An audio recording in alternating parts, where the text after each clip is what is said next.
আজকে সকালে এত রোদের ভিতরে আমি আর আম্মু যাচ্ছি এখন বাজারে, আমাদের কিছু কাজ আছে। সো হে গাইস, আসসালামু আলাইকুম, কেমন আছো তোমরা সবাই? বাইরে বের হলেই বুঝতে পারি যে বাইরে কি পরিমাণে রোদ, কখন রোদ আর কখন বৃষ্টি শুরু হয় টেরই পাই না। অনেকগুলা কাজ জমে আছে, তো সেগুলা করতে আজকে যাচ্ছে আমি আর আম্মু। তো সবার আগে চলে আসছি জয়ী মেডিসিন কর্নারে।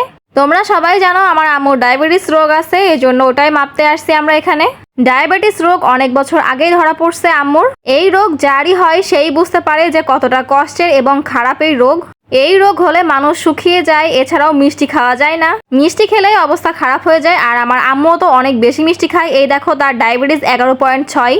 তারপর ওখান থেকে কাজ শেষ করে চলে আসছে এখন ঘড়ির দোকানে। জন্মদিনে যেই 2টা ঘড়ি গিফট পাইছিলাম ওইগুলা কেটে ছোট করতে হবে, অনেক বেশি ঢিলা হয়ে যায়, তাই আর কি সবকিছু ঠিকঠাক করতেছি আজকে। আর এই তো ফিটিং হয়ে গেছে, আর এটাই পরে যাচ্ছি এখন বাজারে। পাশেই দেখি একটা আঙ্কেল পেয়ারা বিক্রি করতেছিল, তাই আর কি মনে করলাম পেয়ারা মাখা খাই আমি আর আম্মু। পেয়ারা মাখানো খাবো আর বাকি সব কাজগুলো সেরে ফেলবো এখনই।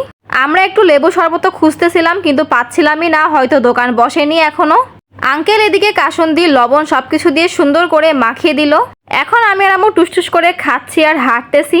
এত পরিমাণে রোদ্রে বের হয়ে অবস্থা পুরাই খারাপ, তাই আর কি হালকা ঠান্ডা একটা মোজো নিয়ে নিছি। যদিও ঠান্ডা খাওয়া একদমই মানা, তারপরও আমি এখন ঠান্ডা খাই।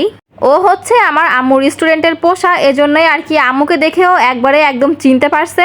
আম্মুর মাথায় হাত বুলিয়ে দিচ্ছে, দেখো কি সুন্দর দাঁড়িয়ে আছে আম্মুর কাছেই একদম। তারপর চলে আসছি আমরা এই আন্টির বাড়িতে, এখানে এই জামাটা বানাতে দিয়েছিলাম এটাই নিতে আসছি। যদিও কাপড় কম পড়ে গেছিল এজন্য আন্টি বড় হাতা দিতে পারেনি, সুন্দর করে ছোট একটি হাতা দিয়ে দিছে। গাইস ঘেমে পুরাই পাগল হয়ে গেছে একদম, বাট আমাদের সবগুলা কাজ শেষ বাজারের। আম্মুর আমার অবস্থা খারাপ। পাশের দোকান থেকে এই জামাটা নিয়েছি, বানাতে দিয়েছিলাম, সেটা হাতে করে নিয়ে যাচ্ছি কারণ বাসার সামনেই। So guys bye bye, tata. বাসায় গিয়ে রেস্ট নিয়ে বিকালে আবারও বের হয়েছি, এখন রেডি হয়ে যাচ্ছি আমার বেস্ট ফ্রেন্ডের বাড়িতে। ওর কিছু বই আমার কাছেই ছিল, তাই আর কি সেগুলাই মনে করলাম ওর কাছে দিয়ে আসি আজকেই। গাইস বান্ধবীর বাসায় এসেছিলাম, আন্টি আমার প্রেশার মাইপে করে কত হলো 98/60। হ্যাঁ 98/60, তাই আমি স্যালাইন দিল, স্যালাইন খাচ্ছি। সিসি এগুলোই মাথা ঘুরতেছিল আজকে হঠাৎ করে।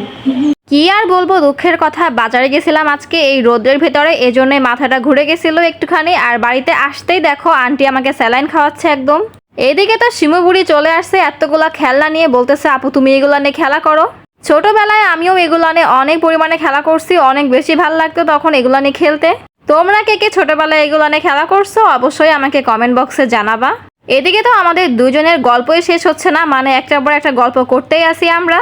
মনে হচ্ছে যেন আমরা দুজনেই বেস্ট ফ্রেন্ড এখানে। তোমরা তো সবাই জানো যে আমরা 3 বান্ধবী, আমাদের এক বান্ধবী চলে গেছে কোচিং করতে, আর আছে আরেক বান্ধবী। তবে আমরা 2 বান্ধবী এক জায়গায় হলেই আমরা ওকে অনেক বেশি মিস করি। এরই মধ্যে আমার বান্ধবী তার বিচ্ছিরি হাতের সুন্দর চা বানিয়ে নিয়ে চলে আসছে একদম, আর ড্রাই কেক দিছে, এটাই খাচ্ছি বসে বসে আর গল্প করতেছি। আমাদের গল্প শুরু হলে আর শেষ হওয়ার নামই নেয় না, এমন একটা অবস্থা। প্রায় সন্ধ্যার আগ পর্যন্ত আমরা এরকমই গল্প করছি, তারপরে চলে গেছি বাসায়। তো যাই হোক আজকের মতো এটুকুই ছিল, সবাই ভালো থাকো সুস্থ থাকো, দেখা হবে পরবর্তী কোনো ভিডিওতে। সবাইকে আল্লাহ হাফেজ।